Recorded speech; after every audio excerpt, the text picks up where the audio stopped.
गौतम बुद्ध हमेशा अपने शिष्यों से कहा करते थे कि हमारी जीभ दुनिया का सबसे तेज चाकू है और दुनिया में सबसे खतरनाक हथियार हमारे शब्द हैं, जो बिना किसी खून खराबे के लोगों को अंदर ही अंदर मार सकते हैं।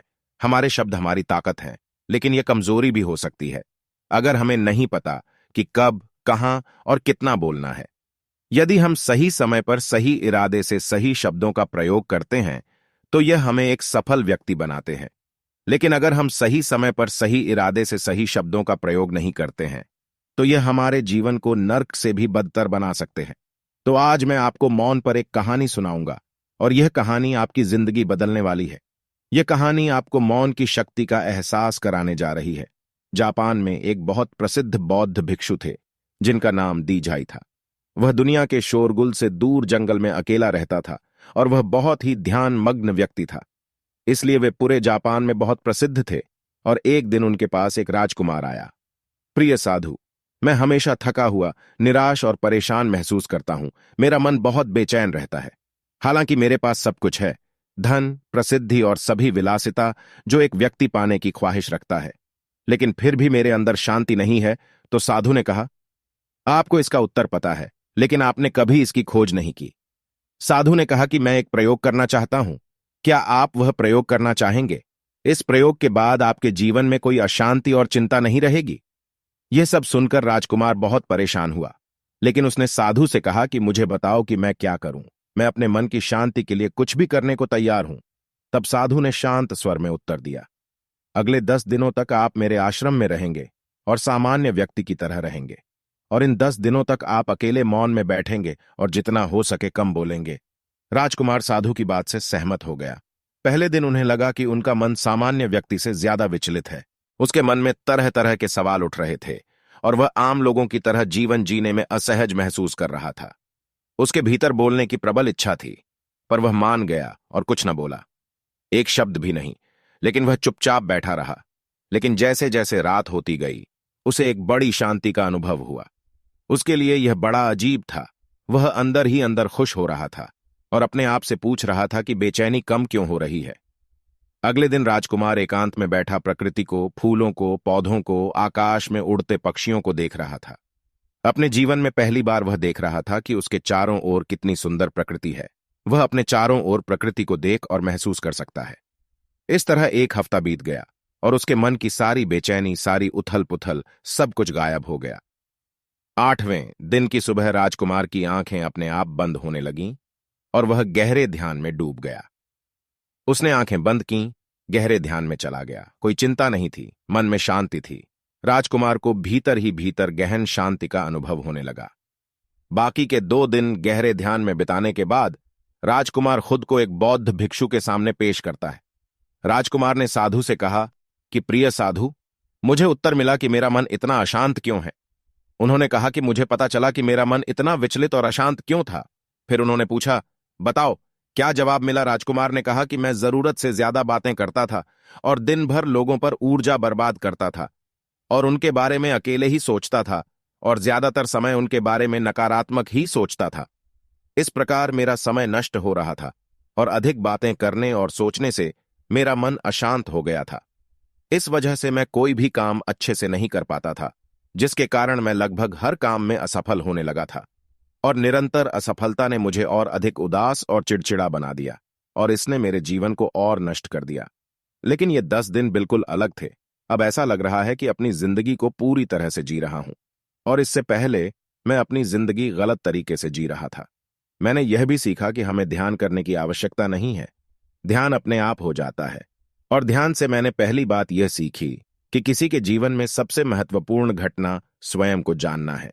बौद्ध भिक्षु ने कहा कि आप ही नहीं, दुनिया में ज्यादातर लोग जरूरत से ज्यादा बोलते हैं।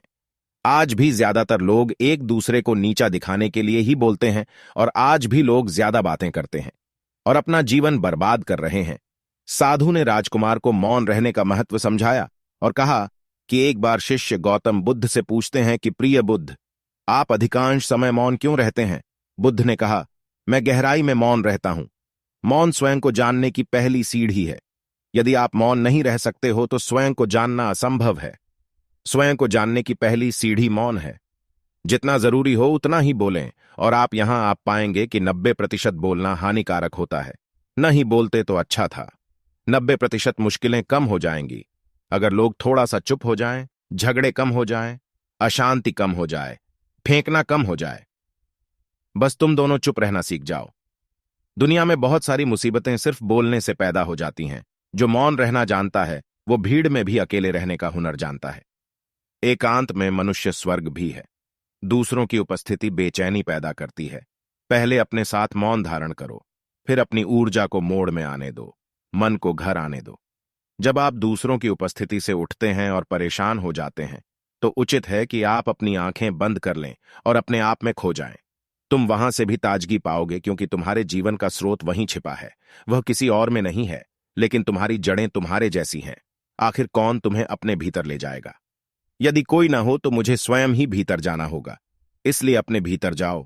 वहीं परम राजा है, वहीं जीवन का स्रोत है, वहीं से आनंद का जन्म होता है, वहीं से तुम मृत्यु में डूबोगे। वहीं तुम्हारा सूर्य उदय होगा, वह फिर अस्त होगा। जब भी तुम डुबकी लगाकर लौटोगे वहीं से पाओगे। फिर तुम फिर से तरोताजा हो जाओगे। तब जीवन का नया धन पाओगे। फिर नई शक्ति का जन्म होता है। थकान मिटती है, उदासी मिटती है, चिंता मिटती है।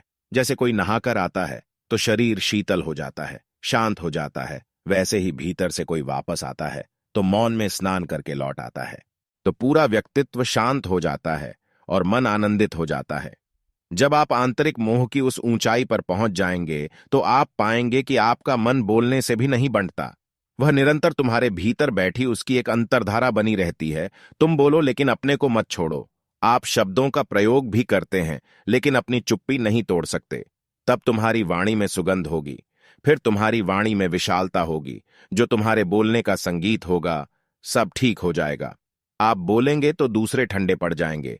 भीतर से मौन होते ही आप इतने शक्तिशाली होने लगते हैं कि समाज की पराधीनता छोड़ने लगते हैं, और आपकी जिंदगी में एक ऐसा मजा आता है जो सिर्फ दीवानों की जिंदगी में होता है। आपके चेहरे पर एक नई चमक आ जाती है, आपकी आंखें किसी और चमक से भर जाती है और आप असीम शांति के सागर में डूबने लगें। ऐसा कहकर उन्होंने अपनी बात समाप्त की। दोस्तों, आपने भी अनुभव किया होगा कि ज्यादा बातें करने से मन शांत हो जाता है। हम अपने मन के साथ साथ अपने ध्यान पर भी नियंत्रण खो देते हैं। जो लोग बहुत अधिक बातें करते हैं उनमें किसी एक कार्य पर ध्यान केंद्रित करने की क्षमता नहीं होती है। इसलिए वे अपने किसी भी लक्ष्य पर पूरी तरह से केंद्रित नहीं होते हैं और वे जीवन की सच्चाई को नहीं समझ पाते हैं और न ही कभी मनचाही सफलता प्राप्त कर पाते हैं। इसके अलावा आपने देखा होगा वो लोग अक्सर लोगों के बीच हंसी का पात्र बन जाते हैं, और जो कम बोलते हैं और अपनी बात पर टिके रहते हैं उन्हें सम्मान मिलता है। लोग जो कहते हैं उसे सुनते हैं और विश्वास करते हैं, और अशांत मन वाला व्यक्ति जीवन में किसी भी कार्य में सफल नहीं हो पाता, क्योंकि उसका किसी भी कार्य में मन नहीं लगता। अगर कोई व्यक्ति जानता है कि उसे कब, कहां और क्या कहना है तो वह वास्तव में बहुत बुद्धिमान है, और ऐसा व्यक्ति जहां भी जाता है आकर्षण का केंद्र बन जाता है और जो कुछ भी करता है उसमें सफल हो जाता है। यदि हम महान व्यक्ति के व्यक्तित्व को देखें तो पता चलेगा कि वह कम बोलते हैं और कम से कम शब्दों में अपनी बात समाप्त करते हैं। वह बोलने से पहले गहराई से सोचता है कि उसे क्या कहना है। लेकिन जो लोग अधिक बोलते हैं वे कई बार झूठ बोलते हैं और अपनी बातों से दूसरों के दिमाग पर कचरा डालते रहते हैं। वह अधिकतर दूसरों की बुराई ही करता रहता है, इसलिए उसके अपने भी उससे बचने और उससे दूर रहने की कोशिश करते हैं। हमारे भारतीय उपनिषदों में कहा गया है कि हमारे वचन ही वास्तविक धर्म हो सकते हैं। मौन से धैर्य आता है, धैर्य से ध्यान आता है और ध्यान से व्यक्ति अपने जीवन के प्रति जागरूक हो जाता है। दोस्तों, आप भी प्रतिदिन कम से कम 30 मिनट एकांत में शांत बैठने का प्रयास करें। इससे आप सब में एक सकारात्मक बदलाव अवश्य आएगा। इसी के साथ हम इस कहानी को समाप्त करते हैं। धन्यवाद।